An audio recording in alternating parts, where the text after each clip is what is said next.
बार फिर हम देख रहे हैं कि 8 माह के दौरान तीसरा आईजी पंजाब जो है उसको तब्दील किया गया। अमजद जावेद सलीमी की जगह अब आरिफ नवाज साहब जो हैं उनको आईजी पंजाब मुकर्रर कर दिया गया है। उसके साथ साथ सिंध असेंबली का भी रुख करेंगे, जहां पर आज बड़ा ताबड़तोड़ हमले एक दूसरे पे किए पाकिस्तान पीपल्स पार्टी और मुत्तहदा कौमी मूवमेंट के अरकान के दरमियान। और साथ ही साथ एक बड़ी खबर सिंध असेंबली से, जहां प्राइम मिनिस्टर इमरान खान के खिलाफ मोदी के हक में जो उन्होंने एक बयान दिया था इंडियन इलेक्शंस को लेके, उसमें वजीर आजम पाकिस्तान इमरान खान के खिलाफ आज सिंध असेंबली में करारदाद मंजूर हुई। न सिर्फ उनके खिलाफ बल्कि मुत्तहदा कौमी मूवमेंट के डॉक्टर खालिद मकबूल सिद्दीकी, अहम हुकूमती जो है हलीफ जमात है इस वक्त, उनके खिलाफ भी डॉक्टर खालिद मकबूल सिद्दीकी के खिलाफ भी जो है वो करारदाद मंजूर हुई सिंध की तकसीम के हवाले से। फिर शरीफ फैमिली को जो नैब ने, शरीफ फैमिली की खवातीन को समन जारी किए गए थे नैब की जानिब से, नैब ने उनको विड्रॉ किया और अब फैसला हुआ है कि उनको सवालनामा जारी किया जाएगा। साथ ही साथ चेयरमैन नैब जो है कल पंजाब की ब्यूरोक्रेसी से भी खिताब करेंगे और उसमें जो मशहूर मारूफ 56 कंपनीज के जो एक केस चल रहा था, उसमें से एक कंपनी जिससे रिकवर की तकरीबन 1 अरब रुपए की प्रॉपर्टीज वो कल जो है वो मिल्कियत देंगे उसकी पंजाब हुकूमत को। इसके साथ कुछ खबरें आ रही हैं, कुछ बातें हो रही हैं विफाकी काबीना में अहम तब्दीलियों के हवाले से, अहम पोर्टफोलियोज की तब्दीलियों के हवाले से, और जिस पे असद उमर का भी नाम लिया जा रहा है। लेकिन असद उमर का कहना है कि हजारों ख्वाहिशें ऐसी कि हर ख्वाहिश पे दम निकले। इन्हीं तमाम चीज़ों को मौज़ूआत बनाएंगे आज का। और आज प्रोग्राम में हमारे साथ मौजूद हैं ब्यूरो चीफ कराची रफ़त सईद। रफ़त, बहुत बहुत शुक्रिया। साथ ही साथ इस्लामाबाद से हमें ज्वाइन किया है तारिक चौधरी साहब ने। चौधरी साहब, आपका भी बहुत शुक्रिया, ब्यूरो चीफ इस्लामाबाद। और लाहौर से हमारे साथ मौजूद हैं अनवार हाशमी साहब, ब्यूरो चीफ लाहौर। अनवार हाशमी, आपका भी बहुत शुक्रिया। हाशमी साहब, आपकी तरफ आऊंगा। आईजी पंजाब की तब्दीली, 8 माह के दौरान तीसरा आईजी पंजाब जो है वो तब्दील हो चुका है। और कहा यह जा रहा है कि हमजा शहबाज को जब गिरफ्तार करने नैब की टीम पहुंची थी तो यहां पे थोड़ा अकोमोडेट किया था अमजद जावेद सलीमी साहब ने। उन्होंने नैब की टीम को जो है प्रोटेक्शन नहीं दी और उसके बाद उनकी शिकायत जो है वो उस्मान बुज़दार से की गई और उस्मान बुज़दार साहब जो उन्होंने ये मामला विफाक में रखा। क्या कहेंगे, कितनी हकीकत है इन खबरों में? देखिए, 8 महीने में अमली तौर पे 4 आईजी जो है वो तब्दील हुए हैं और 5वें जो है उनके जो सरपरस्त थे दुरानी साहब, जो कि रिटायर्ड आईजी थे लेकिन इस्लाहात के लिए आए थे, वो इस्तीफ़ा दे के चले गए। तो पीटीआई की आइडियल एजेंडे की जद में आके 5 आईजी जो है वो पंजाब से तब्दील हुए हैं। अब आप देखें कि सबसे बड़ा जो नारा लगाया गया था और पंजाब को ख़ास तौर पे और दीगर सूबों को एक मैसेज दिया जाता था कि साबका हुकूमत जब पीटीआई की केपीके में थी तो बहुत ही आइडियल सिचुएशन थी कि पुलिस को सियासत से पाक कर दिया गया था, ब्यूरोक्रेसी को सियासत से पाक कर दिया गया था और किसी को मदाखलत की इजाज़त नहीं थी। वो पुलिस अपने फ़ैसले खुद किया करती थी और ये नारा पंजाब की आवाम को दिखाया गया और बताया गया कि आए हम आपको दिखाते हैं कि अगर निगरान गवर्नमेंट में पहला जो आईजी काम कर रहा है, अगर वो अच्छा कर रहा है तो करता रहेगा, लेकिन एक पाक पतन का वाक़या होता है और उसमें जो है ज़ाती किसी को फ़ायदा पहुंचाने की खातिर जब पुलिस उस पर अमल दरामद नहीं करती तो पहला आईजी फ़ौरन तब्दील करके बताया जाता है कि केपीके से नासिर खान, मोहम्मद ताहिर खान, जो कि बहुत ही वज़ीर आज़म के आइडियल जो है पुलिस अफसर हैं, वो पंजाब के सपुर्द किए जा रहे हैं। तो एक अपोजिशन लीडर महमूद रशीद के बेटे की लड़ाई पुलिस के साथ होती है, उसमें फेवर ना मिलने पर एक और आईजी जो है वो तब्दील कर दिया जाता है। और अभी आपके सामने जो हालिया वाक़या हुआ है हमजा शहबाज का, जिसको अदालतों ने भी तस्लीम नहीं किया कि वो जो छापा घर पे था वो कानूनी तौर पे कोई उसका जवाज़ नहीं बनता था। वो ना सिर्फ वो बल्कि नैब ने एक एलामिये में जज के जो फैसला था एहतसाब अदालत के जज का, उसको गलत रंग देते हुए वहीं इवेंट के दौरान ये मीडिया पे खबर चलवाई थी कि अदालत ने हुक्म दिया है कि पुलिस जो है वो दीवार फलांग के घर चली जाए और जिस तरह नैब कहती है करे। अगले दिन अदालत ने उसका सख्त नोटिस लिया कि उनके फैसले का गलत जो है वो तशरीह करके इलामिया जारी किया गया। तो अब इस सारे तनाजुर में वफाक की तरफ से जो ज़राए कन्फर्म करते हैं, एक दबाव था। कल से ये खबरें मीडिया और सोशल मीडिया पे आ चुकी थी कि पंजाब का आईजी तब्दील होने वाला है, उसके बाद चीफ सेक्रेटरी और सीसीपीओ भी तब्दील होगा। और फिर ऐसा ही हुआ है कि आईजी तब्दील हुआ है, क्योंकि मौका पे जो एक सीढ़ी आपको दिखाई जाती थी, वो सीढ़ी लाई गई थी कि अपोजिशन लीडर, कौमी असम्बली के अपोजिशन लीडर शहबाज शरीफ का घर जो है वो पुलिस फलांग जाए दिन की रोशनी में, जबकि कोई ऐसा संगीन मामला नहीं था। तो ये जब अहकामात पुलिस ने तस्लीम नहीं किए तो कहा जाने लगा कि अब आईजी तब्दील हो जाएगा। अब आप ये सारी जो कहानी इतनी लंबी, मैंने आपका टाइम भी लिया है, इसका मकसद ये था कि ये पीटीआई की गवर्नमेंट किस तरफ जा रही है, क्या मैसेज देना चाह रही है। जी ये सारी तारिक चौधरी साहब, पुलिस को हमारी उसको हम डिसएसोसिएट करेंगे पॉलिटिक्स से, सियासी असर से बाहर निकालेंगे, ये एक आइडियल नारा था खान साहब का। क्या देखा आज आईजी की तब्दीली से आपने? क्या ये तो बिल्कुल सियासी मामलात हैं सारे। देखिए, वादा और इरादा तो यही था और मंशूर भी यही था कि जो अदारे हैं, ख़ासतौर पर सरकारी अदारे हैं, उनको सियासी असर सूख से पाक कर दिया जाएगा और अदारों को मजबूत कर दिया जाएगा और अदारे मेरिट पर काम करेंगे। लेकिन यहाँ पर तो बिल्कुल उल्टी गंगा बह रही है। ये दास्तान सुनाई है हाशमी साहब ने पंजाब की। यहाँ पर भी एक भैंस जो है वो घुस गई थी एक वफाकी वज़ीर के उस एरिया में जो कि उन्होंने कब्जा किया हुआ था सीडीए की ज़मीन पर। तो उसके नतीजे में भी इस्लामाबाद में आईजी को तब्दील होना पड़ा था, तब्दील हो गए थे। और वो तब्दील करने के लिए बरह रास्त हुक्म जो था वो हाईएस्ट अथॉरिटी ने जारी किया था। ये तो पुलिस की हालत है। केपी में भी, पंजाब में, मरकज़ में आए रोज़ तबादलों के झकड़ चलते हैं बाकायदा, कि कई सेक्रेटरीज, कई एडिशनल सेक्रेटरी, कई जॉइंट सेक्रेटरी और उसके नीचे के लेवल के लोग तब्दील हो जाते हैं। इस वक्त सबसे ज़्यादा अगर कोई दिगरगू हालत में है तो ब्यूरोक्रेसी है। इसका इजहार प्राइम मिनिस्टर पाकिस्तान भी कर चुके हैं, एक दफ़ा ने कई दफ़ा। चेयरमैन नैब भी कह चुके हैं और कल आपने बताया अनवार ने कि वो कल चेयरमैन नैब खिताब भी करने वाले हैं। इससे पहले भी चेयरमैन नैब 2 दफ़ा इस्लामाबाद में और प्रेस रिलीज के जरिए कह चुके हैं कि किसी ब्यूरोक्रेट को गिरफ्तार नहीं किया जाएगा, तंग नहीं किया जाएगा। लेकिन जाहिर है ये एक बयान है, चेयरमैन साहब तो बयान दे सकते हैं, लेकिन हालत ये है कि कोई अफसर जो है वो किसी फाइल को हाथ लगाने के लिए तैयार नहीं है, क्योंकि पता नहीं होता, मालूम नहीं होता कि किस वक्त कौन सी बात किसको नापसंद आ जाए। देखिए, जो भी पार्लियामानी निज़ाम है उसमें पार्लियामेंट की अहमियत जो है इसलिए है कि वो कानून साज है और जो हुकूमत वक्त होती है उसका काम पॉलिसी देना है, लेकिन उस पर अमल दरामद जो है वो ब्यूरोक्रेसी करती है। अगर ब्यूरोक्रेसी अदम एतमाद का शिकार हो जाए, अगर उसको ये कॉन्फिडेंस ना रहे कि वो जो काम करेगी, जो फैसला करेगी, कल को उसे गिरफ्त में आ जाएगी, फिर ब्यूरोक्रेसी आम तौर पर 2 तरीके पर अमल किया करती हैं। या तो जो सीनियर ब्यूरोक्रेट्स हैं वो छुट्टियों पर चले जाते हैं, ऐसी इतलात हैं कि बहुत से सीनियर ब्यूरोक्रेट्स छुट्टियों पर जाने वाले हैं, या फिर वो गो स्लो की पॉलिसी इख्तियार करते हैं कि आमतौर पर काम को डिले करते हैं। ये बड़ा एक ख़तरनाक रुझान है। वजह उसकी यह है कि आम आदमी के मसाइल, आम आदमी के काम, जो फाइलें हैं वो इतनी जो है स्लो जो आस्था रवि का शिकार हो जाती हैं कि उसके नतीजे में बहुत से अहम काम रह पाते हैं। ये एक ख़तरनाक ट्रेंड है। तो मेरा ये ख्याल है चले आज यहाँ रुक जाएं, अभी यहाँ जो कुछ हो गया उसके आगे न करें, क्योंकि ये बदली जो है ये हमारे लिए और जो आगे आने वाले मामलात हैं उसके लिए अच्छी नहीं है, मुनासिब नहीं है। रुक करते हैं कराची का। रफत सईद, जिस एवरेज से इस 8 महीने में तीसरा आईजी, तो 5 साल में 20-22 आईजी जो है वो तब्दील हो चुके होंगे, एक वर्ल्ड रिकॉर्ड बन जाएगा रफत। और सिंध की अगर बात करें तो एक एडी ख्वाजा जो है वो तब्दील नहीं हो रहे थे, उस पर बहुत जो है वो लेने के देने पड़ रहे थे। सिंध हुकूमत को भी विफाक से बड़ी टसल चल रही थी, लेकिन यहाँ मामला बिल्कुल मुख्तलिफ है। रफत,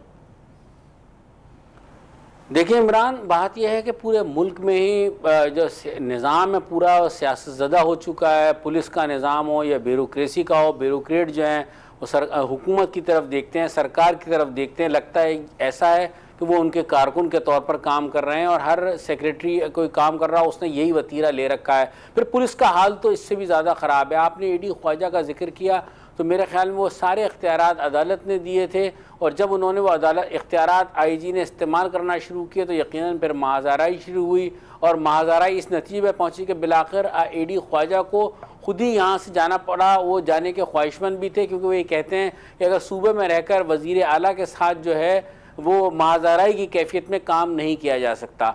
तो बहरहाल उन्होंने बहुत सारे अच्छे इक़दाम भी किए, लेकिन अब मौजूदा आईजी जो यहाँ हैं वो ज़्यादातर उनका वक्त इस्लामाबाद में गुजरा है, और फिर वो एक बड़े बिजनेस टाइकॉन के बहुत करीब माने जाते हैं, जिसकी वजह से कहा जाता है कि इसी वजह से उनकी यहाँ तकर्री हुई है, और उनके भी कुछ मामला अब मौजूदा वज़ीर आला से कुछ बेहतर नहीं हैं। वो अलग से कुछ रिफॉर्म्स लेकर आए थे जिसकी वो इम्प्लीमेंटेशन चाहते हैं, लेकिन चूंकि उनकी वाबस्तगी कहीं और से है तो वो महाज़ाराई की कैफियत हो रही है। अब देखते हैं कि ये महाज़ाराई किस वक्त फट कर सामने आती है, किस वक्त ये शिराजा बिखरता है और कब वो, लेकिन लगता नहीं है कि जो कलीम इमाम है वो बहुत ज़्यादा मुज़ाहमत करेंगे।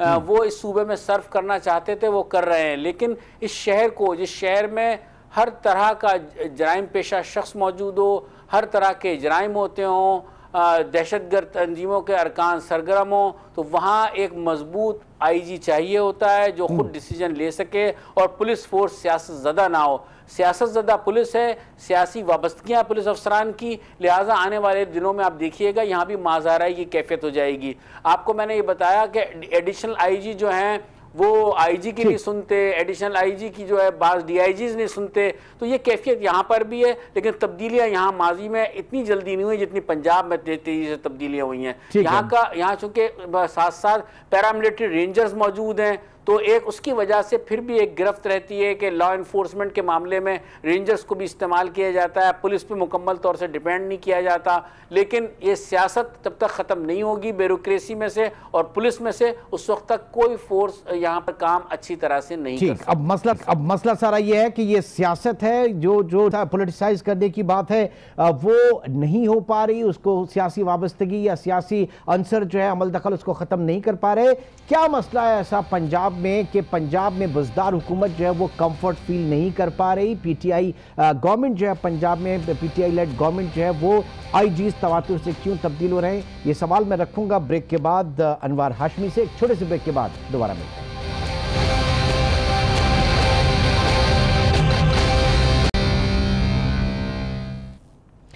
Welcome back. इस वक्त बात कर रहे हैं कि नए पाकिस्तान में भी पुलिस में सियासी मदाखलत जारी है। अनवार हाशमी साहब, क्या उस्मान बुज़दार हुकूमत जो है ये लैक ऑफ कॉम्पिटेंसी है, कैपेसिटी कंस्ट्रेन है, क्या है कि इनकी पुलिस के महकमे से हाई टॉप लेवल के ऊपर नहीं बन पा रही? देखिए, दो चीज़ें। एक तो मैं डायरेक्ट आपके सवाल का जवाब देने से पहले एक चीज़ बताऊं कि अभी जिसको तब्दील करके लेके आए हैं आप पंजाब में, कैप्टन रिटायर्ड आरिफ नवाज़, अब ये वो आईजी हैं जो शहबाज शरीफ का जो इलेक्शन से पहले जो आखिरी टेन्योर था उसमें ये पंजाब के आईजी थे। और जब इमरान खान इल्ज़ाम लगाया करते थे कि ये आईजी जो पंजाब के हैं ये बाज आ जाएं शहबाज शरीफ के गैर कानूनी इक़दामात मानने से, यानी इमरान खान की नज़र में उस वक्त ये आइडियल आईजी नहीं थे। इस वक्त सबसे आइडियल आईजी उन्हें यही नज़र आए हैं, शहबाज शरीफ वाले आईजी, जिनको लेके उस्मान बुज़दार के सपुर्द कर दिया गया है। एक तो आप ये अंदाज़ा लगा लें कि सोच में कितनी कमज़ोरी पाई जाती है, फ़ैसलों में कितनी कमज़ोरी पाई जाती है। अब मसला ये है कि जब आपने एक पूरी दुनिया कह चुकी है कि आप एक गलती से कमज़ोर वज़ीर आला एक बड़े सूबे में लगा बैठे हैं, आपको हर महीने जो है सूबाई काबीना का के इजलास की सदारत करने के लिए वज़ीर आज़म को आना पड़ता हो और तमाम फ़ैसले वज़ीर आज़म को लेने पड़ते हों, और साथ साथ फिर मुख्तलिफ़ महकमों में जहांगीर तरीन की मशावरत लेनी पड़ती हो, जिसकी वजह से शाह महमूद कुरैशी और कई सीनियर लीडर को नाराज़ भी करना पड़ता हो, तो उस सूबे में आप बताएं कि वो वज़ीर आला आईजी से क्या काम लेगा या किस तरीके से आप शक में रहेंगे। हर वक्त आप ब्यूरोक्रेसी और पंजाब का जो पुलिस का सरबराह होगा उस पर शक करते रहेंगे, क्योंकि आपके पास सूबे का एडमिनिस्ट्रेटर मजबूत नहीं है। तो सबसे बड़ी रीज़न तो ये बन रही है। अब आप इसी को आखिरी बात लिंक कर लें नैब के साथ, क्योंकि वही वाक़या पेश आया था कि वो पुलिस ने गिरफ्तार क्यों नहीं किया या गिरफ्तार करने में कामयाब क्यों ना हो सकी, अगरचे उसमें अदालत आड़े थी।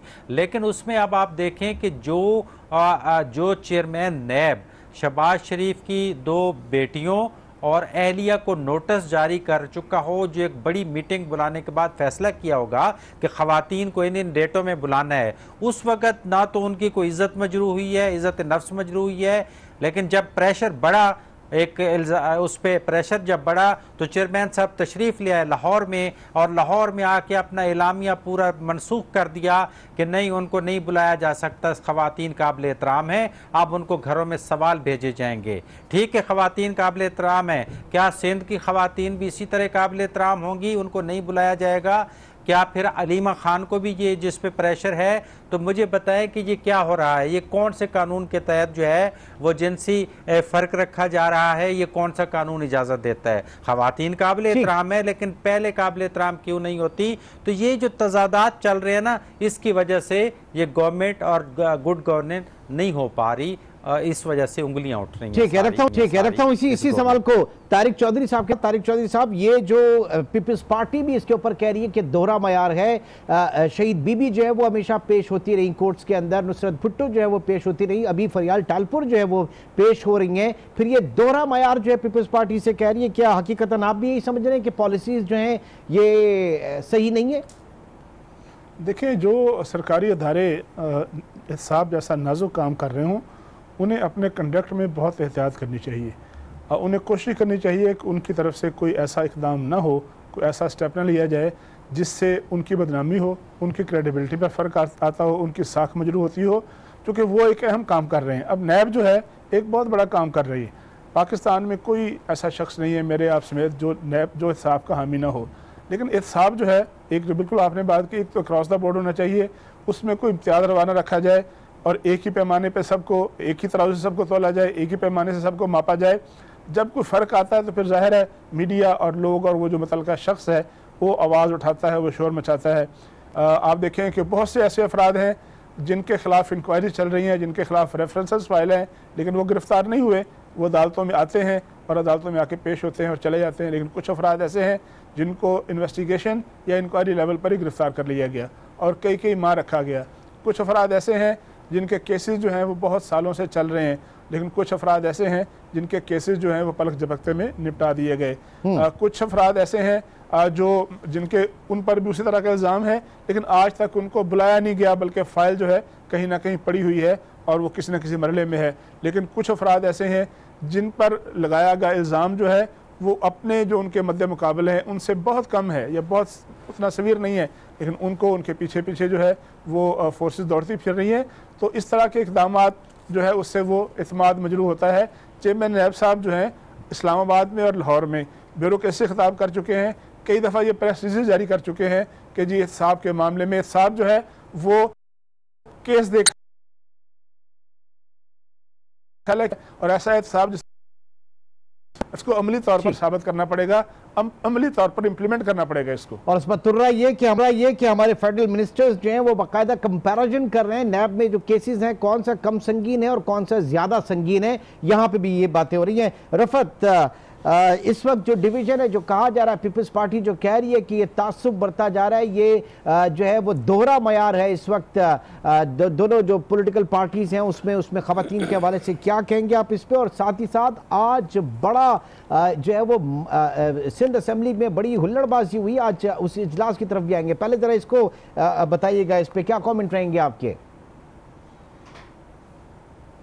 देखिए, सिंध में ये बात तो अपनी जगह पर है कि मामलात कुछ बहुत बेहतर अंदाज से नहीं चल रहे। कोशिश यही की जा रही है तहरीक इंसाफ की तरफ से कि किसी तरीके से सिंध की हुकूमत हासिल कर ली जाए। शुरू में उनके अरकान असम्बली बहुत वाज़ेह तौर से ये कहा करते थे, लेकिन अब खामोश हो गए हैं क्योंकि तहरीक इंसाफ का पीपल्स पार्टी शायद तहरीक इंसाफ के उस तरह से काबू में नहीं आए जो कि उनके गेम प्लान का हिस्सा है। लिहाजा इसके बाद ही अब आपने देखा कि MQM ने बहुत फ़ाल किरदार अदा सिंध असम्बली में करना शुरू कर दिया है और कोशिश ये की जा रही है कि कुछ उनके ज़रिए इस तरह की सूरत हाल पैदा हो असम्बली के अंदर कि फिर वहाँ तब्दीली की जो सोच रखते हैं तहरीक इंसाफ में उसको अमली जामा पहनाया जा सके।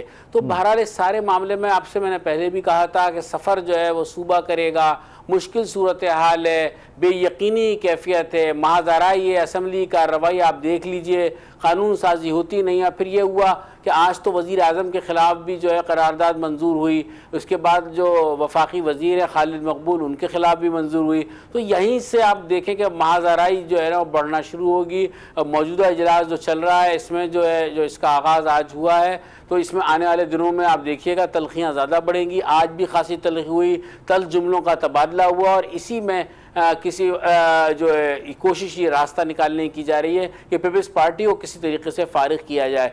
मेरे ख्याल में ये ख़तरनाक खेल है और अगर इन ख़तरात से खेला गया तो सूबे में मज़ीद मुश्किलात बढ़ेंगी। और आने वाले दिनों में आप देखें जिस तरह घोटकी को फोकस किया जा रहा है, घोटकी में जलसा पे बिलावल भुट्टो ने भी किया, खुद पाकिस्तान पीपल्स पार्टी ने करने के बाद उसके बाद इमरान खान करके गए। तो इमरान खान का फोकस यही है, अब रास्ता क्या निकलता है, कौन आगे आता है, किस तरह से तब्दीली मुमकिन होगी, इन हाउस तब्दीली की कोशिश की जा रही है या पूरी हुकूमत को लिपेटा जा रहा है। तो ये एक बेयकीनी कैफियत है जिससे कि एक बेयकीनी किसी कैफियत है और जिसमें कहीं पे भी ये सोच समझ में नहीं आ रही के आगे कोई चांसेस भी हैं एक दूसरे के साथ मिलकर बैठ के बात करने के, क्योंकि आज मुराद अली शाह ने एमकेएम वालों को अपना लीडर तब्दील करने का ताना भी दिया है। जाहिर है कि ये भी एक ऐसी चीज है जो इस वक्त एमकेएम वालों को यकीनी तौर से बहुत लगी होगी। एक छोटे से ब्रेक की तरफ चलेंगे और उसके बाद बात करेंगे क्या पाकिस्तान की तारीख में ऐसा इससे पहले कभी हुआ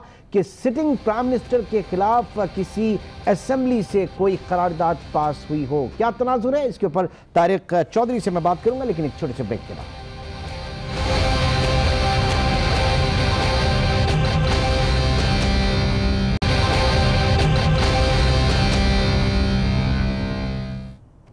वेलकम बैक। पाकिस्तान की असेंबलियां जहां कानून साजी नहीं हो रही, लेकिन बदकिस्मती से हालात ऐसे हैं कि सिटिंग प्राइम मिनिस्टर के खिलाफ करारदादें पास हो रही हैं। जी हां, ऐसा आज हुआ सिंध असेंबली में और वजीर आजम इमरान खान के भारत में मोदी के इलेक्शन के हवाले से कि उनका जो कहना था कि मोदी अगर जीत गए तो फिर कश्मीर के ऊपर बात हो सकती है। इसको भारत में भी इसके ऊपर तनकीद हो रही है मोदी के खिलाफ, और पाकिस्तान में पाकिस्तान की अपोजिशन जमात पाकिस्तान पीपल्स पार्टी ने इसके ऊपर करारदाद भी आज मंजूर की। क्या कहेंगे तारिक चौधरी साहब, ऐसी कभी नजीर मिली है पाकिस्तान की तारीख में?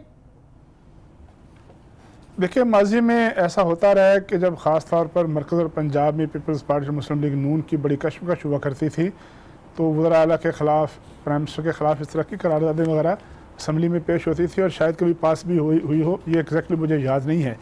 लेकिन सवाल ये पैदा होता है कि ये इस तरह की करारदादें पास करने की नौबत क्यों आती है।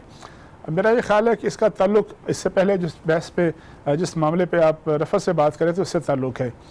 एक बड़ी अजीब-ओ-गरीब बात यह है कि एमकेएम 1988 में पहली दफ़ा पतंग के निशान पर मुंतखब होकर आई थी और मुझे याद है कि 1993 में एक जो मुख्तसर अरसा था जब उन्होंने बाइकाट किया था कौमी असम्बली का के इलेक्शन का, कुछ दिन बाद सूबाई असम्बली का इलेक्शन हुआ था, उसमें उन्होंने हिस्सा लिया था।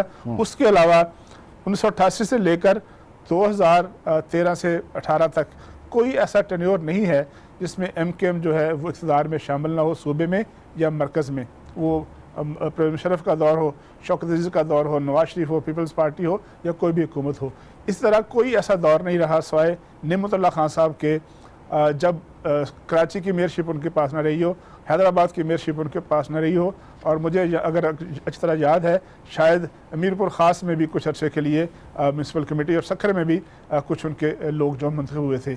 उसके बाद जब वो शिकायत ये करते हैं कि कराची का बुरा हाल है, कराची की सूरत हाल दिगरगू है, वहाँ पानी नहीं मिलता, वहाँ सिविक इशूज़ हैं, वहाँ पर जो है ट्रांसपोर्ट के मसाइल हैं, ये सारे मामला, ये सारी शिकायत वो मुझे नहीं समझ आती कि वो किस तरह और किस मुंह से करते हैं।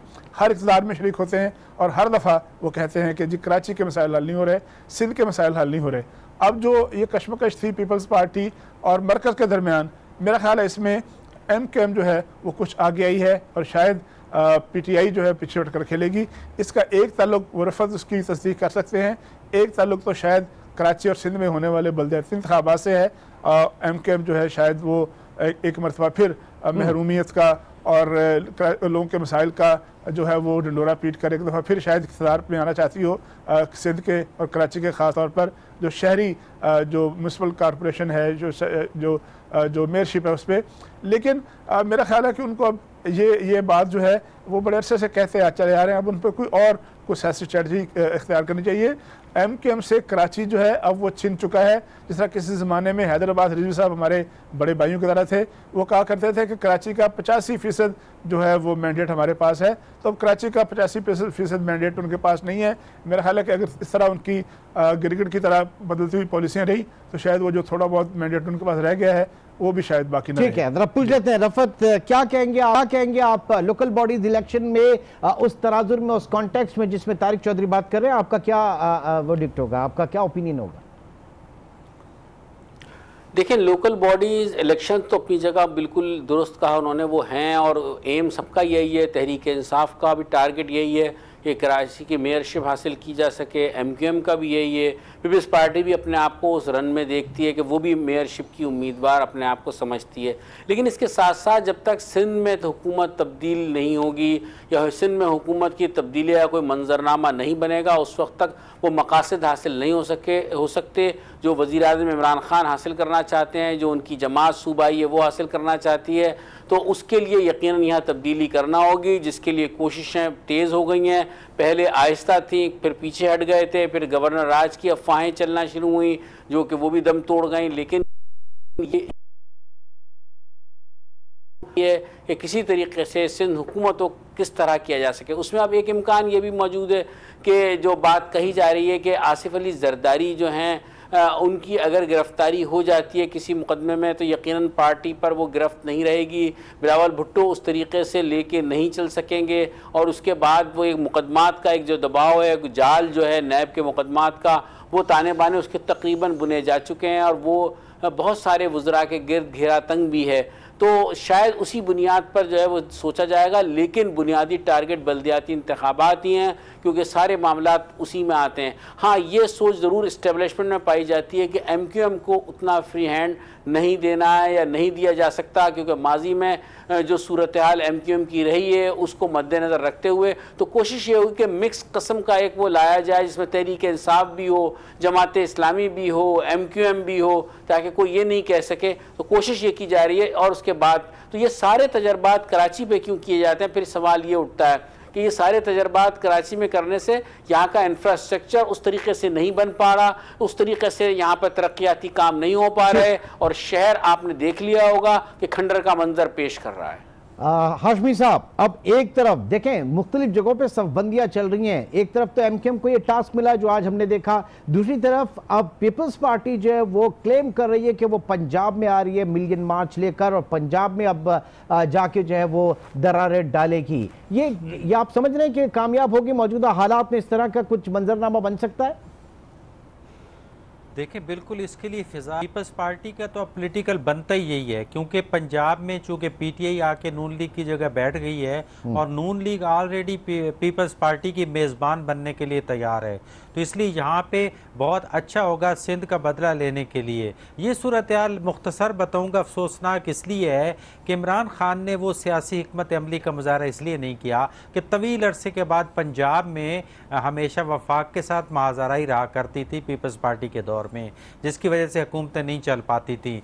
PTI को खुशकिस्मती से जो है वो पंजाब मिल गया तो उन्होंने क्या किया कि दूर की सोची और जाके सिंध पे हमले शुरू कर दिए। नून लीग के इतने इख्तलाफ रहे हैं, उस ख़ानदान के साथ ज़रूर रहे हैं, लेकिन सिंध के साथ नून लीग माज़ाराई बतौर सूबा नहीं किया करती थी। तो ये इमरान खान की एक तो गलती ये है कि इतनी मुआशी तौर पे कमज़ोर हुकूमत है लेकिन महाज शुरू कर दिया सिंध के ख़िलाफ़, और दूसरी तरफ अभी हाल ही में देख लें कि बलूचिस्तान के ज़ख्मों पर इल्ज़ाम लगाया करते थे इमरान खान नून लीग और पीपल्स पार्टी पे कि किसी ने ज़ख्मों पर मरहम नहीं रखी, तो अभी वो बलूचिस्तान के ज़ख्मों पर मरहम रखने के लिए भी उनके पास कोई ठोस प्रैक्टिकल इकदाम नहीं है। काम नहीं बल्कि सियासत बराए सियासत जो है इस वक्त हमारे मुल्क ये एक अलमिया है। बहुत बहुत शुक्रिया रफत सईद, तारिक चौधरी और अनवार हाशमी प्रोग्राम में शरीक रहे। नाज़रीन, इंशाल्लाह अब आपसे कल मुलाकात होगी। अपना बहुत ख्याल रखिएगा। अल्लाह हाफ़िज़।